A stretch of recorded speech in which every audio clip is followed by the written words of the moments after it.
யூடியூபில் காகித சக்தி செய்திகளை காணுங்கள். காகித சக்தி செய்திகளுக்காக செய்திகள் வாசிப்பவர் ராஜன் என்கிற சவுந்தரராஜன். புழல் 24வது வார்டு பொதுமக்கள் சாலை விபத்தில் சிக்கி 2 உயிர்கள் போன நிலையில் மேட்டுத்தெருவில் புதிய ரேஷன் கட்டிடம் இருந்தும் ரேஷன் கடை அமைக்க சென்னை மாநகராட்சி நிர்வாகம் ஒத்துழைப்பு வழங்காததால் இன்னும் எத்தனை உயிர்கள் பலியாக கூடும் என்ற அச்சம் மாதவரம் சட்டமன்ற தொகுதிக்குட்பட்ட சென்னை மாநகராட்சி புழல் பகுதி 24வது வார்டில் ஏற்பட்டுள்ளது. சென்னை மாநகராட்சி புழல் பகுதி 24வது வார்டு மாமன்ற உறுப்பினரும் சென்னை மாநகராட்சி எதிர்க்கட்சி பொருளாளரும் அதிமுக 24வது வார்டு வட்டக்கழக செயலாளருமான புழல் சேட்டு அவர்களது முயற்சியால் புதிய ரேஷன் கடை அமைக்க அவரது 2022-2023 ஆண்டு நிதியின் மூலம் பல்நோக்கு கட்டிடம் கட்டப்பட்டு முடிக்கப்பட்டுள்ள நிலையில் தற்போது வரை இங்கு ரேஷன் கடை உருவாக அதிகாரிகள் ஒத்துழைப்பு வழங்கவில்லை என்று மனவேதனையுடன் கூறியுள்ளார். சென்னை மாநகராட்சி 24வது வார்டு மாமன்ற உறுப்பினர் புழல் சேட்டு அவர்கள் 1000 ரேஷன் கார்டுகள் மட்டுமே கொண்டு இயங்க வேண்டிய ரேஷன் கடைகள் புழல் பகுதியில் 3 ரேஷன் கடை ஒன்றில் 1850 ரேஷன் கார்டுகளும் மற்றொரு ரேஷன் கடையில் 1534 ரேஷன் கார்டுகள் உள்ளதால் இதனை பிரித்து மேட்டுத்தெருவில் கட்டப்பட்டுள்ள புதிய கட்டிடத்தில் வாடகை இன்றி ரேஷன் கடை உருவாகும் பட்சத்தில் நேஷனல் ஹைவே GNT சாலையை பொதுமக்கள் கடந்து சென்று ரேஷன் பொருட்கள் வாங்கும் சூழலை தடுக்கும் விதமாக அமையும். அவ்வாறு அமைந்தால் விபத்து தவிர்க்கப்படும் என்றும் இது தொடர்பாக சென்னை மாநகராட்சி மாமன்ற கூட்டத்திலும் இதனை வலியுறுத்தி பலமுறை பேசியுள்ளார். சென்னை மாநகராட்சி புழல் பகுதி 24வது வார்டு மாமன்ற உறுப்பினரும் சென்னை மாநகராட்சி எதிர்க்கட்சி பொருளாளருமான அதிமுக 24வது வார்டு வட்டக்கழக செயலாளர் புழல் சேட்டு அவர்கள் தற்போது அப்பகுதியில் இயங்கும் 3 ரேஷன் கடைகளும் வாடகை கட்டிடங்களில் இயங்கி வரும் நிலையில் மேட்டுத்தெருவில் புதிதாக கட்டப்பட்ட அரசு கட்டிடத்தில் புதிய ரேஷன் கடை அமைக்க அதிகாரிகள் இதுவரை நடவடிக்கை மேற்கொள்ளவில்லை என மனவேதனையுடன் கூறியுள்ளார். மாமன்ற உறுப்பினர் புழல் சேட்டு அவர்கள் ஆளுங்கட்சியினர் எதிர்க்கட்சியினரை பழிவாங்கும் நோக்கமாக சென்னை மாநகராட்சி நிர்வாகம் செயல்படும் காரணத்தால் பொதுமக்களுக்கான இப்பிரச்சனைக்கு தீர்வு காண போராட்டம் நடத்தும் சூழல் உருவாகி உள்ளன என சென்னை மாநகராட்சி 24வது வார்டு மாமன்ற உறுப்பினர் புழல் சேட்டு அவர்கள் கூறியுள்ளார்.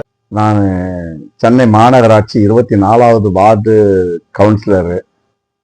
என்னுடைய பகுதியில் பார்த்தீங்கன்னா ரேஷன் கடை இல்லைன்னு சொல்லி மக்களுடைய கோரிக்கையை ஏற்று என்னுடைய ஃபண்டு 2022-2023 ஆண்டு நிதியிலிருந்து கட்டப்பட்ட ஒரு பல்நோக்கு கட்டிடம்னு சொல்லி ஒரு கட்டிடம் கட்டினோம். கிட்டத்தட்ட ஒரு 20 லட்சம் ரூபாய் மதிப்பீட்டில். அந்த கட்டிடம் எதுக்காக நம்ம இது பண்ணோம்னா பல்நோக்கு கட்டிடம் கார்பரேஷன் கொடுத்தது. ஆனாலும் அதில் பார்த்தீங்கன்னா ரேஷன் கடை வர வைக்கணுன்றதுக்காக நாங்கள் கட்டிட்டோம். ஆனால் கட்டின பிறகு பல முறை ரேஷன் கடைக்காக நாங்கள் கொடுத்து இந்த கடையை இங்கே ஓப்பன் பண்ணுங்கன்னு சொல்லி கேட்குறோம். ஆனால் இது வரைக்கும் யாரும் செவி சாய்க்கல. இதெல்லாம் பார்த்தீங்கன்னா இங்கே உள்ள 3 கடை இருக்குது. புழலுக்கு உட்பட்ட கடை 3 கடை இருக்குது. அண்ணா நினைவு நகரில் ஒரு கடை இருக்குது, புழல் லட்சுமி அம்மன் தெருவில் ஒரு கடை இருக்குது, ஒற்றவாடி தெருவில் ஒரு கடை இருக்குது. இந்த 3 கடையில பார்த்தீங்கன்னா ஒரு கடைன்னு சொன்னால் 1000 கார்டு தான் அதுக்கு புள்ள மதிப்பு. ஆனால் ஒவ்வொரு கடையிலையும் பார்த்தீங்கன்னா 1850 கார்டு இருக்கு லட்சுமி அம்மன் கோயில் தெருவில். ஒற்றவாடி தெருவில் பார்த்தீங்கன்னா 1534 கார்டு இருக்கு. இவ்வளவு கார்டுங்களும் இங்க வச்சுட்டு இருக்காங்க. இந்த கார்டுங்களை பிரிச்சு, அதாவது இந்த 1534யும் 1850யும் பிரிச்சு ஒரு 1600 விட்டுட்டு மீதமுள்ள கார்டு அந்த அண்ணா நினைவு நகர்ல இருக்க 150 கார்டு இங்க இருந்து அங்க மேட்டு தெருவுல இருந்து அண்ணா நினைவு நகருக்கு போய் வாங்குறாங்க. நான் பல கூட்டங்கள்ல கூட ரிப்பன் பில்டிங்ல பேசும்போது கூட இதை நான் பல முறை சொல்லியிருக்கேன். இதுல இங்க இருந்து ரோடு கிராஸ் பண்ணி national highway GNT road cross பண்ணி போகும்போது இதுல அடிபட்டு உயிரிழந்திருக்காங்கன்றத கூட நான் சொல்லியிருக்கேன். ஆனாலும் எதுவுமே செவி சாய்க்காம இந்த ஃபுட் ஆபீசருங்க இந்த மாதிரி பண்ணிட்டு இருக்காங்க. ஏன் இதை கொடுக்க மாட்டேங்கிறாங்கன்னு தெரியல. அதாவது ஊர் பொதுமக்களுக்காக நான் இதை பேசிட்டு இருக்கேன். ஆனா இதுவரையும் யாரும் செவி சாய்க்கல. 2 பேர் இறந்துருக்காங்க, அடிபட்டு இருக்காங்க. இதையெல்லாம் சொல்லியும் கொடுக்க மாட்டேங்கிறாங்க. அந்த கடையை மாற்றணும். இதுல பாத்தீங்கன்னா எல்லாமே வாடகை கடை தான். நாம கார்பரேஷன் கவர்மெண்ட் கடையை வைங்கன்னு சொல்றோம். ஆனா அதை செவி சாய்க்கல. எல்லாமே பாத்தீங்கன்னா கார்பரேஷன் கடையை பில்டிங் விட்டுட்டு வாடகை பில்டிங் தான் எல்லாமே ரேஷன் கடை இயங்கி வருது.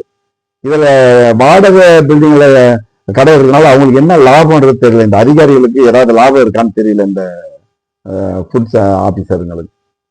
இதை நான் பல முறை சொல்லியும் செய்ய மாட்டேங்கிறாங்க. இந்த மேட்டு தெருவில் இந்த கடை வர வேண்டும் என்று பலமுறை நான் அதாவது உணவு கட்டுப்பாட்டு துறையினுடைய செயலர் ஆரைன்னு சொல்லக்கூடிய நபர், அதே போல உயர் அதிகாரி ஏசி என்ன சொல்லக்கூடிய நபர், பிசி என்ன சொல்லக்கூடிய நபர், இவர்களுக்கு அனைவருக்குமே பலமுறை நான் இதை சொல்லியும் இன்றைக்கு வரை இது காதில் கேட்காதபடி, அவர் காதில் வாங்காதபடி இருக்கிறார்கள் என்றால் இதன் நோக்கம் என்னவென்று எனக்கு தெரியவில்லை. ஏனென்றால் நான் ஒரு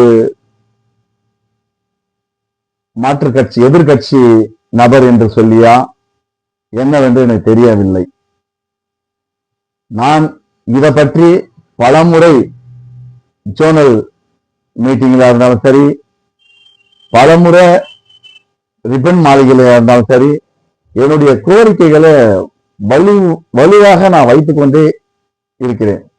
இதை பற்றி கிட்டத்தட்ட ஒரு 4-5 டைம் பேசியிருக்கேன் ரிப்பன் மாளிகையில. இது வரைக்கும் இதுக்கு செவி சாய்க்கவில்லை என்றால் இது ஏதோ சதியா என்னவென்று எனக்கு தெரியவில்லை. இந்த ரேஷன் கடை மேட்டு தெருவில் நீங்க வருமா வராதப்பா நீங்க சொன்னீங்க, கட்டிட்டீங்க, ஏன் வர மாட்டேங்குது நீங்க சொல்லுங்க. நான் நாங்க கிட்டத்தட்ட ஒரு 50-100 பேர் நாங்க உங்க கூட நிக்கிறோம், ஏதாவது எங்க போகணும்னு சொல்லுங்க, இல்ல போராட்டம் பண்ணணுமா சொல்லுங்க அப்படின்னு சொல்லி கேட்கிறாங்க. இருங்க, வெயிட் பண்ணுங்க நாம சொல்லிட்டே இருக்கோம். இது நான் மட்டும் இல்ல, பல முறை பாத்தீங்கன்னா தினகரன் ரிப்போர்ட்டர் நாளிதழ கூட வந்தது. எத்தனையோ சின்ன சின்ன ரிப்போர்ட்டர்கள்லாம் பாத்தீங்கன்னா அதை எடுத்து போட்டிருந்தாங்க. எவ்வளவோ பண்ணியாச்சு. ஆனா இது வரைக்கும் அந்த ரேஷன் கடை வந்த மாதிரி தெரியல. இதுக்கு மேலேயும் வரவில்லை என்றால் மக்கள் குறைகளை, மக்கள் வார்த்தைகளை ஏற்று நான் மக்களோடு நின்று நான் போராடுவதை தவிர எனக்கு வேற வழி தெரியவில்லை. ஏனென்றால் மக்களுக்காக தான் நான்.